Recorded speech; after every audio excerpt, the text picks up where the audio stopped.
2 Crónicas 6. La oración de dedicación de Salomón. A Salomón bendice a Dios.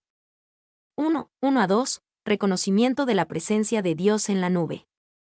Entonces dijo Salomón: Jehová ha dicho que él habitaría en la oscuridad. Yo pues he edificado una casa de morada para ti, y una habitación en que mores para siempre. Jehová ha dicho que él habitaría en la oscuridad. La nube de la gloria de Dios tiene una larga asociación con su presencia. Yo pues he edificado una casa de morada para ti, y una habitación en que mores para siempre. Salomón acertadamente sentía que la presencia de la nube significaba que Dios habitaba en el templo de una manera especial. Siempre que esto no se convirtiera en un malentendido supersticioso, era bueno reconocer un lugar especial para venir y encontrarse con Dios. Y, aunque solo Jesús es Dios encarnado, el templo era una clara señal de que Dios en todo su ser estaba comprometido a vivir entre su pueblo. Selmen 2:3-9. Salomón bendice al pueblo y bendice a Dios. Y volviendo el rey su rostro, bendijo a toda la congregación de Israel, y toda la congregación de Israel estaba en pie. Y él dijo: Bendito sea Jehová Dios de Israel, quien con su mano ha cumplido lo que prometió con su boca a David mi padre, diciendo: Desde el día que saqué a mi pueblo de la tierra de Egipto, ninguna ciudad he elegido de todas las tribus de Israel para edificar casa donde estuviese mi nombre. Ni he escogido varón que fuese príncipe sobre mi pueblo Israel. Mas a Jerusalén he elegido para que en ella esté mi nombre, y a David he elegido para que esté sobre mi pueblo Israel. Y David mi padre tuvo en su corazón edificar casa al nombre de Jehová Dios de Israel. Mas Jehová dijo a David mi padre: respecto a haber tenido en tu corazón edificar casa a mi nombre, bien has hecho en haber tenido esto en tu corazón. Pero tú no edificarás la casa, sino tu hijo que saldrá de tus lomos, él edificará casa a mi nombre. Quien con su mano ha cumplido lo que prometió con su boca a David mi padre. Salomón reconocía que el templo era el cumplimiento del plan de Dios, no el de David o Salomón. David y Salomón fueron instrumentos humanos, pero la obra era de Dios. Y la mención de las manos de Dios, lit. Cumplió con sus manos. En realidad significa que las acciones de Dios han confirmado sus palabras. Es como si las manos invisibles de Dios estuvieran activas en todas las manos humanas que contribuyeron a la obra de construcción. Cf. 1 Crónicas 29:16. Selmen. De la tierra de Egipto, Salomón presiona el recuerdo del Éxodo. Aunque sucedió 500 años antes, era tan importante y real para Israel como el día en que sucedió.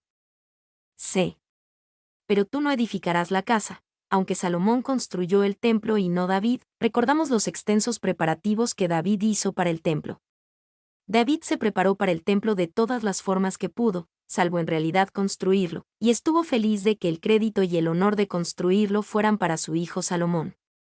Y esto confirma que la descalificación de David no se debió al pecado, sino porque el concepto del reposo de Dios debe considerarse como la etapa única y final en la construcción del templo. Selmen 3:10-11. Salomón presenta el templo terminado a Dios. Y Jehová ha cumplido su palabra que había dicho: pues me levanté yo en lugar de David mi padre, y me he sentado en el trono de Israel, como Jehová había dicho, y he edificado casa al nombre de Jehová Dios de Israel. Y en ella he puesto el arca, en la cual está el pacto de Jehová que celebró con los hijos de Israel. Me levanté yo en lugar de David mi padre, y me he sentado en el trono de Israel, como Jehová había dicho. Salomón reconocía que su sucesión de David en el trono de Israel era algo importante. Fue el primer rey en suceder a su padre como monarca hereditario. En ella he puesto el arca, en la cual está el pacto de Jehová. La principal gloria del templo era que era el lugar de descanso del arca del pacto, una representación de la presencia del pacto de Dios con su pueblo. La oración de Salomón. 1:12-14. Humildad y alabanza delante de Dios. Se puso luego Salomón delante del altar de Jehová, en presencia de toda la congregación de Israel, y extendió sus manos. Porque Salomón había hecho un estrado de bronce, de 5 codos de largo, de 5 codos de ancho, y de altura de 3 codos, y lo había puesto en medio del atrio, y se puso sobre él, se arrodilló delante de toda la congregación de Israel, y extendió sus manos al cielo, y dijo: Jehová Dios de Israel. No hay Dios semejante a ti en el cielo ni en la tierra, que guardas el pacto y la misericordia con tus siervos que caminan delante de ti de todo su corazón. Se puso luego Salomón delante del altar de Jehová. Salomón no dedicó el templo desde adentro del templo. Hubiera sido inapropiado que lo hiciera porque era un rey y no un sacerdote. El lugar santo y el lugar santísimo eran solo para los descendientes elegidos del sumo sacerdote. Extendió sus manos. Esta era la postura de oración más común en el Antiguo Testamento. Muchas personas modernas cierran los ojos, inclinan la cabeza y cruzan las manos mientras oran, pero la tradición del Antiguo Testamento era extender las manos hacia el cielo en un gesto de entrega, apertura y pronta recepción. Y es digno de mención en relación con esta oración que es tan completa y comprensiva como si estuviera destinada a ser el resumen de todas las oraciones futuras ofrecidas en el templo. Spurgeon. 2:1 se sorprende, además, con el hecho de que el lenguaje está lejos de ser nuevo y está lleno de citas del Pentateuco, algunas de las cuales son casi palabra por palabra, mientras que el sentido del conjunto puede encontrarse en esos memorables pasajes de Levítico y Deuteronomio. Spurgeon. C. No hay Dios semejante a ti en el cielo ni en la tierra. Salomón reconocía que Dios era completamente único.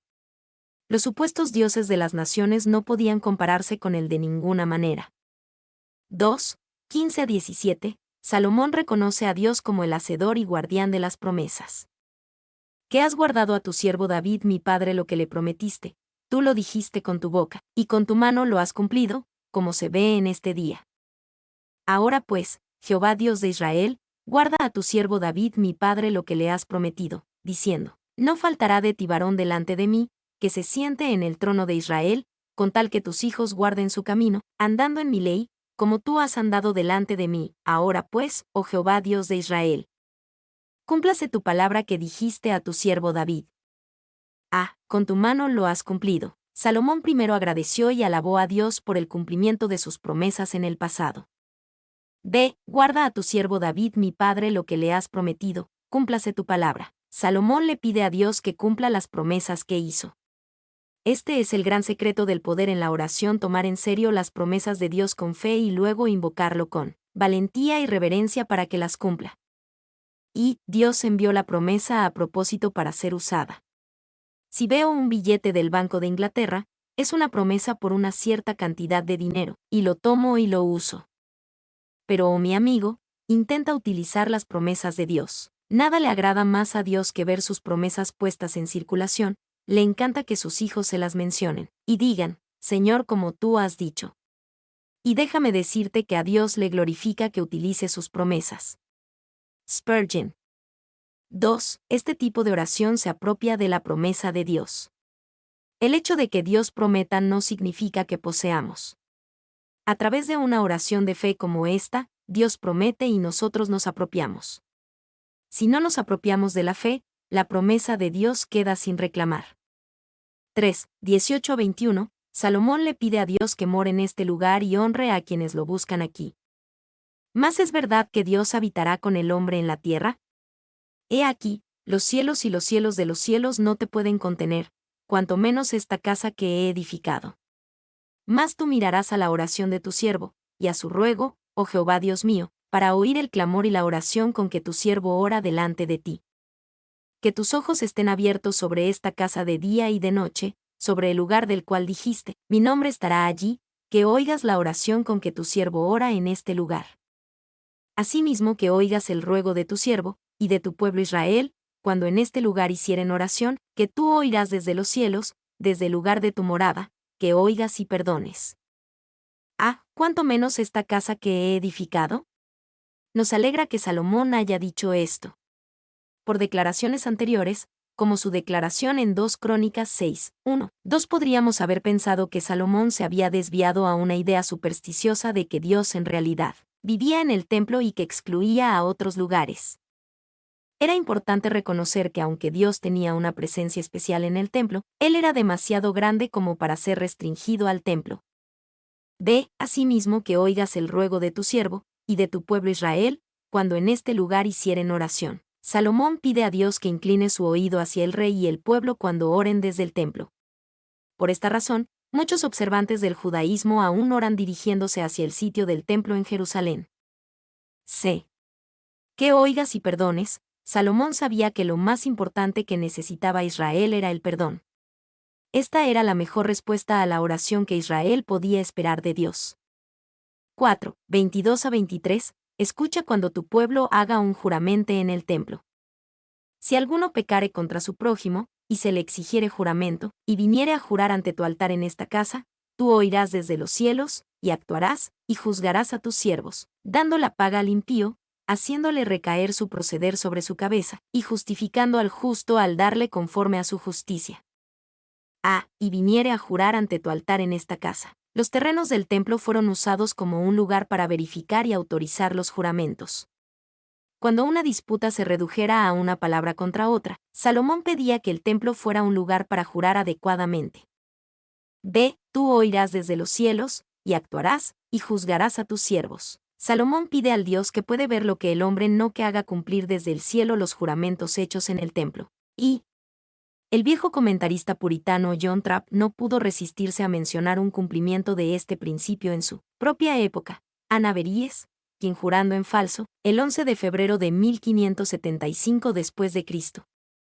En una tienda en la calle Wood en Londres, al pedir a Dios que la hundiera donde estaba si no había pagado las mercancías que había tomado, cayó al suelo estupefacta y murió con un hedor horrible.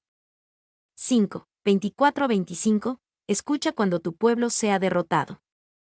Si tu pueblo Israel fuere derrotado delante de los enemigos, por haber prevaricado contra ti, y se convirtiere, y confesare tu nombre, y rogare delante de ti en esta casa, tú oirás desde los cielos, y perdonarás el pecado de tu pueblo Israel, y les harás volver a la tierra que diste a ellos y a sus padres.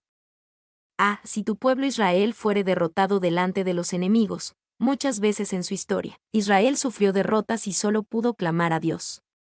Era aún peor cuando la derrota era porque habían prevaricado contra el Señor mismo. B. Y se convirtiere, y confesare tu nombre, y rogare delante de ti en esta casa, tú oirás desde los cielos. Salomón le pide a Dios que escuche las oraciones de un Israel derrotado, pero humilde y arrepentido.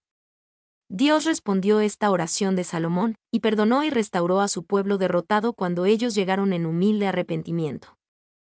6. 26 a 31. Escucha en tiempos de plaga y hambre. Si los cielos se cerraren, y no hubiere lluvias por haber pecado contra ti, si oraren a ti hacia este lugar, y confesaren tu nombre, y se convirtieren de sus pecados, cuando los afligieres, tú los oirás en los cielos, y perdonarás el pecado de tus siervos y de tu pueblo Israel, y les enseñarás el buen camino para que anden en él. Y darás lluvia sobre tu tierra, que diste por heredad a tu pueblo. Si hubiere hambre en la tierra, o si hubiere pestilencia, si hubiere tizoncillo o añublo, langosta o pulgón, o si los sitiaren sus enemigos en la tierra donde moren, cualquiera plaga o enfermedad que sea, toda oración y todo ruego que hiciere cualquier hombre, o todo tu pueblo Israel, cualquiera que conociere su llaga y su dolor en su corazón, si extendiere sus manos hacia esta casa, tú oirás desde los cielos, desde el lugar de tu morada, y perdonarás, y darás a cada uno conforme a sus caminos, habiendo conocido su corazón, porque solo tú conoces el corazón de los hijos de los hombres.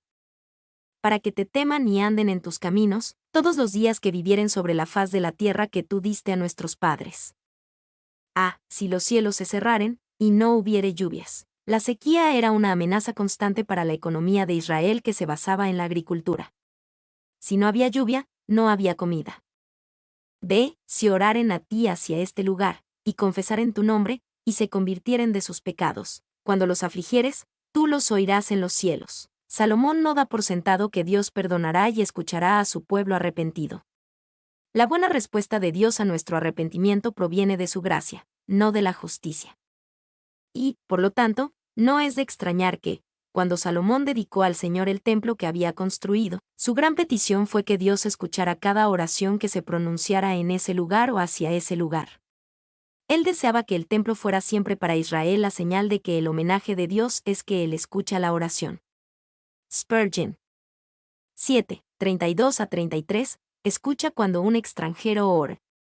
Y también al extranjero que no fuere de tu pueblo Israel, que hubiere venido de lejanas tierras a causa de tu gran nombre, y de tu mano poderosa, y de tu brazo extendido, si viniere, y orare hacia esta casa, tú oirás desde los cielos, desde el lugar de tu morada, y harás conforme a todas las cosas por las cuales hubiere clamado a ti el extranjero.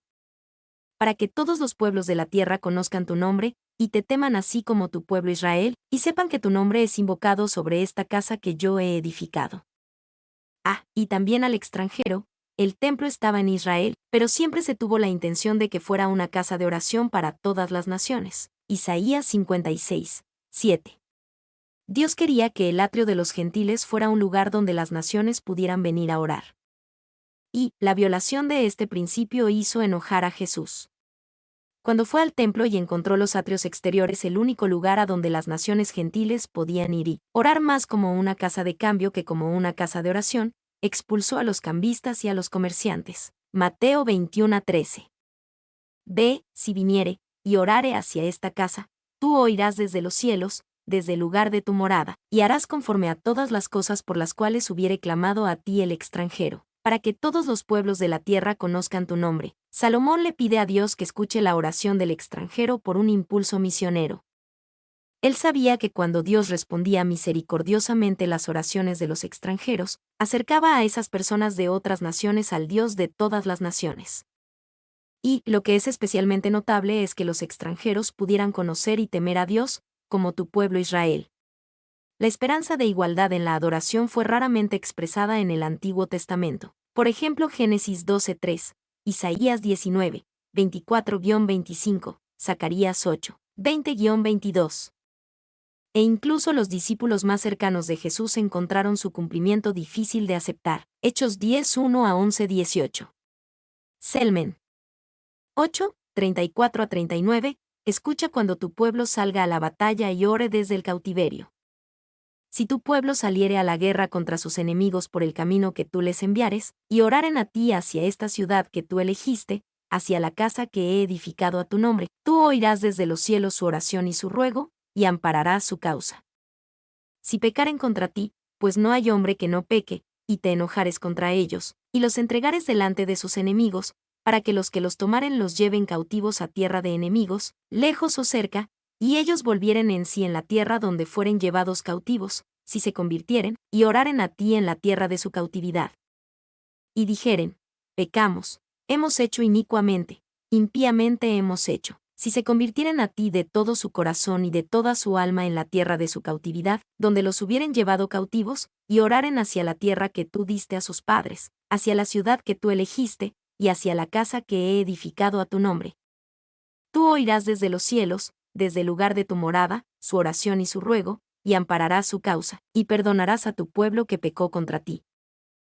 Si tu pueblo saliere a la guerra contra sus enemigos por el camino que tú les enviares. Salomón ora con la idea de que Dios responda a las oraciones por victoria hechas en tierras extranjeras en dirección al templo, pero solo cuando pelearan porque Dios los enviaba.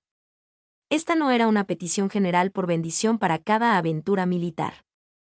B. Si pecaren contra ti, pues no hay hombre que no peque. Esta es una declaración sucinta del Antiguo Testamento del principio más claramente, expresado en Romanos 3:23, por cuanto todos pecaron, y están destituidos de la gloria de Dios.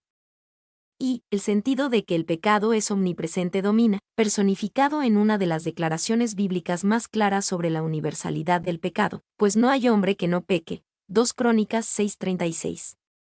No se podría dar un mayor indicio de la necesidad de un lugar de expiación y perdón. Selmen. C. Si se convirtieren, y oraren a ti en la tierra de su cautividad. Salomón también le pide a Dios que escuche oración de Israel desde el cautiverio en una tierra extranjera. Este reconocía que el Dios del templo podía responder a las oraciones hechas fuera del templo. 9. 40-42. Conclusión de la oración. Ahora pues, oh Dios mío, te ruego estén abiertos tus ojos, y atentos tus oídos a la oración en este lugar. Oh Jehová Dios, levántate ahora para habitar en tu reposo, tú y el arca de tu poder, oh Jehová Dios, sean vestidos de salvación tus sacerdotes, y tus santos se regocijen en tu bondad. Jehová Dios, no rechaces a tu ungido, acuérdate de tus misericordias para con David tu siervo.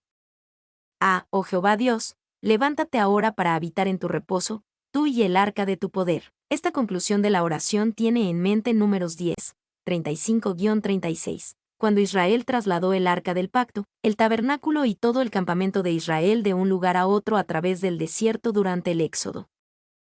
Salomón usa la redacción de ese pasaje para enfatizar que el arca del pacto y el símbolo de la presencia de Dios no deambularían más y que finalmente habían llegado a su lugar de reposo final. B. No rechaces a tu ungido. Salomón probablemente quiso decir esto en referencia a sí mismo porque era el rey ungido de Israel. Sin embargo, también nos recuerda el principio en la oración de orar en el nombre de Jesús, el ungido supremo. Y que en su oración, no rechaces a tu ungido, el rey ahora se refería a sí mismo, aunque en el uso posterior expresaría la esperanza de Israel en la venida del Mesías. Pain. Mi nombre es Demim.